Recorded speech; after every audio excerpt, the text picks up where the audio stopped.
Alright, so today we're going to tackle swapping out your Joy-Con shells. There are a few items you'll need to make this job a little easier.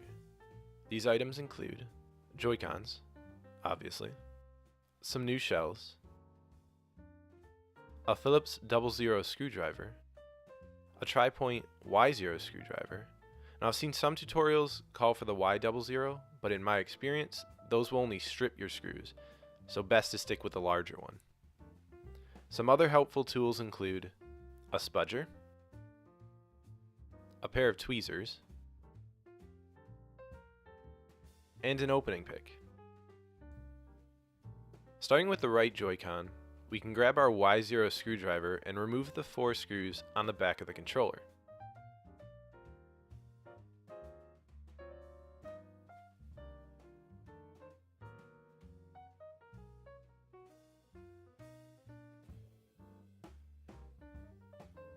Then, with our opening pick, we can wedge between the two controller halves and work it around the round controller edge. Carefully slide the two controller halves apart. From now on, we'll be using our Phillips driver instead, starting with the removal of the screw holding the backplate to the railing. There's some adhesive between these two pieces, and I find the opening pick helpful to pry them apart. Just a heads up, your components might be harder to separate than mine appear, just because I have already taken my controller apart a number of times. With the spudger, we can use the little notch in the battery tray to separate the battery from the adhesive strips holding it in place.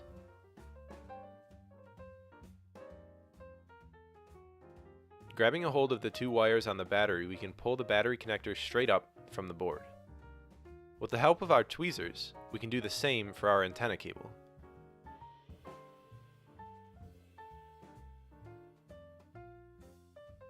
Now it's time to remove the 3 screws holding the battery tray in place.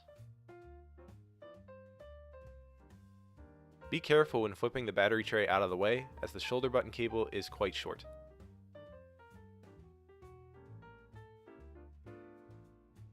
We next need to release the gray connector holding the shoulder button cable in place, and then we can separate the two.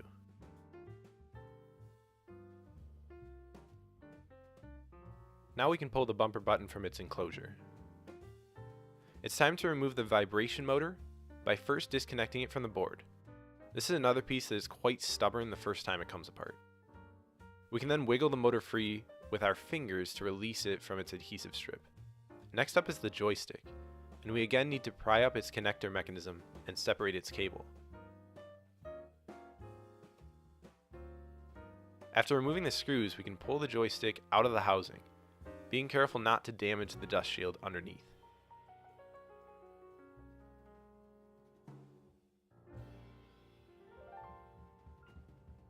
Then, we can remove the screws from the motherboard and lift the board up and out of the way.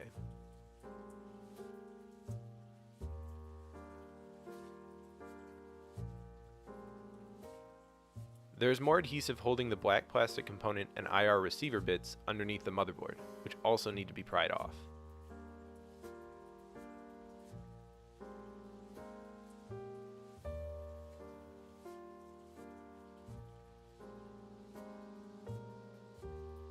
Then we can remove all the buttons and rubber covers from the shell. We can now separate the joystick dust cover from the plastic shell and transfer it over to its new home.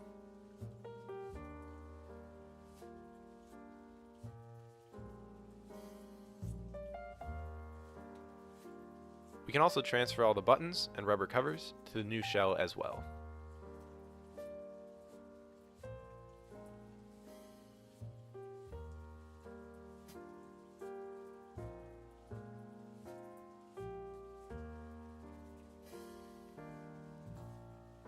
And we can reposition the motherboard, making sure that none of the buttons have accidentally shifted on us in the process.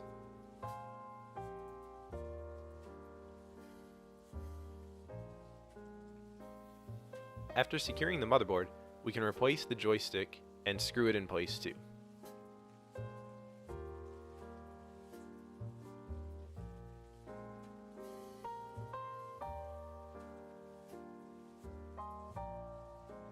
Using the tweezers and the spudger, we can reconnect the joystick cable and lock in its connector.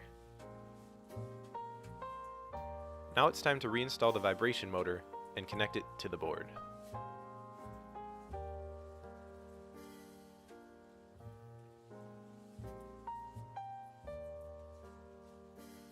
These bumper buttons can be a little finicky, but just make sure the spring is relatively straight once you get it back in place.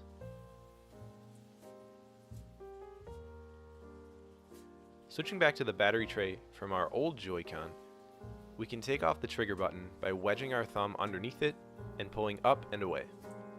Be careful of the two springs below the button, they might try to go flying on you. Then, we can unscrew the shoulder button cable and transplant it into the new battery tray.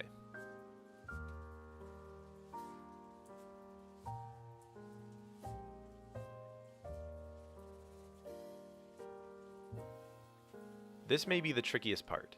We have to put the springs into position in the new battery tray and try to match them up to the nubs on the trigger button. Then, we can press the shoulder button down until it clicks into place.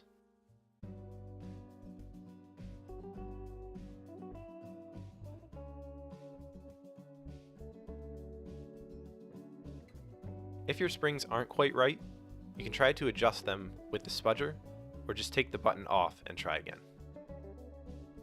At this point, we can reconnect our shoulder button cable to the board and lock it into place.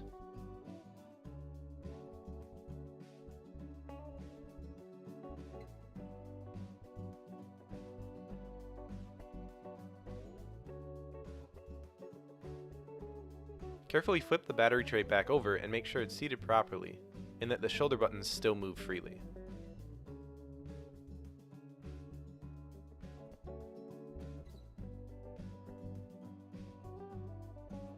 Finally, we can screw the tray back down.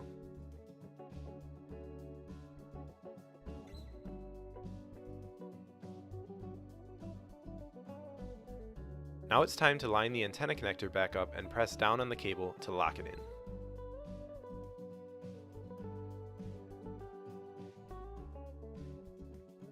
After that, we can reposition the antenna wire and slide the antenna back into its slot. When connecting the battery, I try to line up the connector as best I can and use the flat edge of the spudger to snap it into place. If you have some double stick tape, or if you can pull off the adhesive from the old Joy-Con, you might want to stick it onto the battery tray to keep the battery from moving around.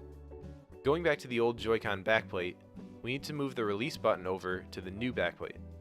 Just make sure that the little ear on the button points away from the edge. Position the backplate onto the railing with the cutout lining up with the shoulder buttons, and screw the two together.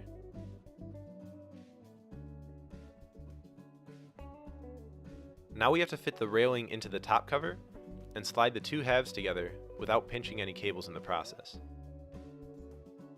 The two pieces should join without much separation. Then we can grab our Y0 driver once again, and close up our controller.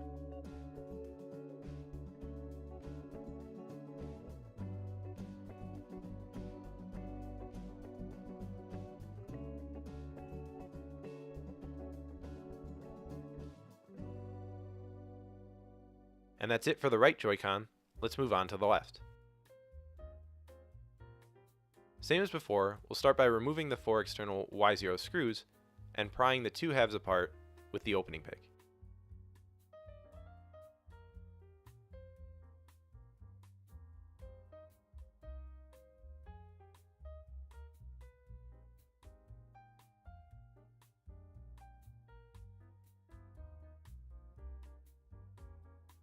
Then we can unscrew the railing from the back half and pry them apart as well.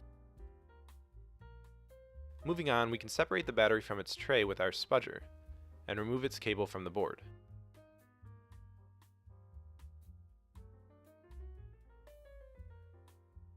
There are 3 screws holding the battery tray in place. With the railing closest to you, remove the bottom left, top right, and far corner screws. This shoulder button cable is a little longer, allowing us to flip the tray over and move it out of the way. Then we must unlatch the cable and slide it out of the board.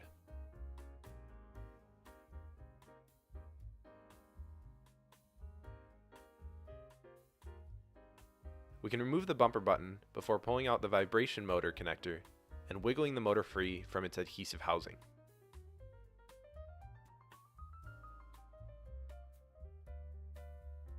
The cable for the minus button at the top of the controller can be unlatched and removed, as well as the 3 screws holding it in place.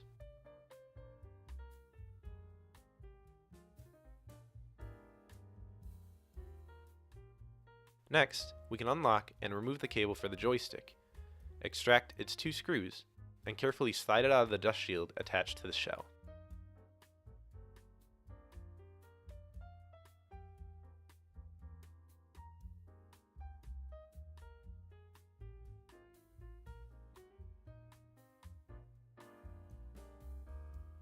Now we can remove the remaining 2 screws holding the motherboard in place, and move the board off to the side. We can pull all the buttons and rubber covers from the previous shell. Do note, the rubber bits sometimes like to get stuck to the board. And we can remove the dust shield with our spudger.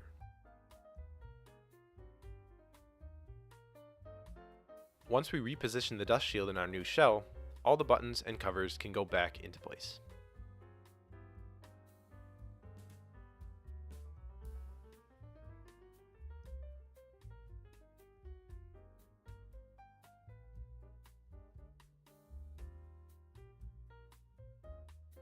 We can then reseat the motherboard and screw it down. Remember to use the smaller screws on the top left and bottom right, if the railing is closest to you.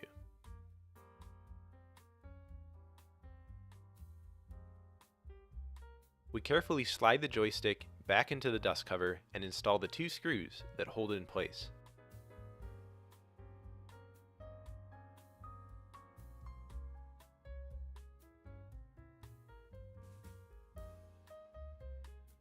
Then we can slide the cable back into its connector and flip down the locking mechanism.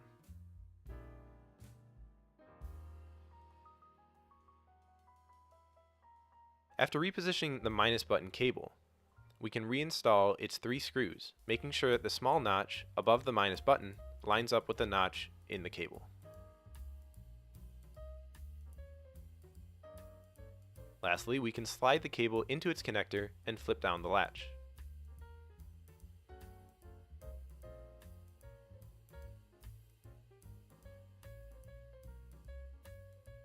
Now press the vibration motor back into its shell and snap in its connector.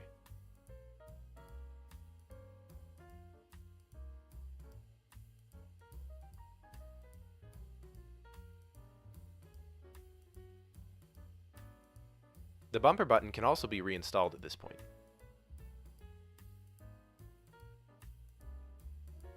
Try to straighten out the button spring as best you can. Moving back to the old Joy-Con battery tray once again, we carefully wedge our thumb under the trigger button to unsnap it from its clips. Remember, the springs underneath like to go flying, and they can be tough to track down. When all those bits have been removed, we can unscrew and extract the shoulder button cable and swap it over to the new battery tray.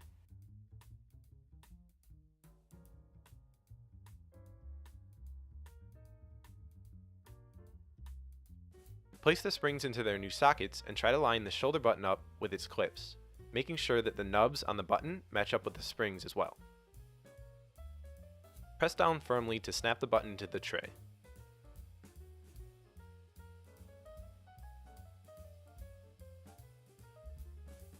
If the springs don't line up perfectly, sometimes you can realign them with the spudger, but it's often easier to just start over.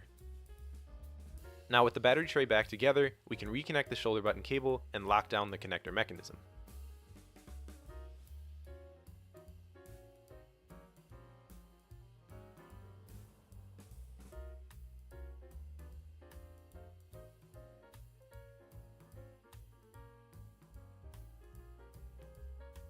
When flipping the tray back into place, you may want to pull the cable towards the top of the controller to avoid pinching it. Align the tray and press it in place, making sure that the shoulder buttons still move freely. Then we can reinstall the 3 remaining screws through the tray and board. Now you can transfer over the double stick tape from the previous battery tray or apply your own tape if you want to avoid a loose battery. After that, we can realign the battery connector and press down across it with the flat edge of our spudger. The battery can then be pressed back into its tray. Grab the release button from the previous backplate and transfer it over to the new one, making sure that the small ear on the button faces inward.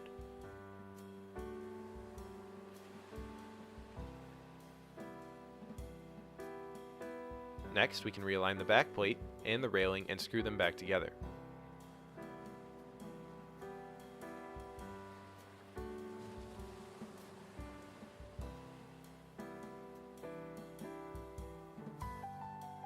Carefully slide in the two pieces and work around the controller until they join. To avoid pinching any cables, the two halves should fit without much separation.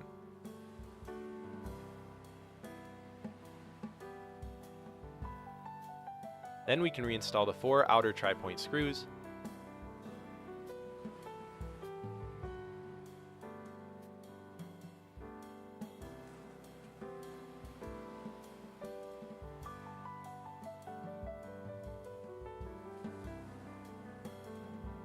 and voila, we've got a brand new controller.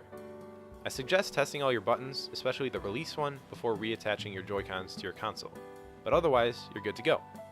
If you have any questions, feel free to leave them in the comments, and if you haven't yet picked up your new shells or tools, we have everything you need on both our website and Etsy store. Check out all our links down below, and thanks so much for watching.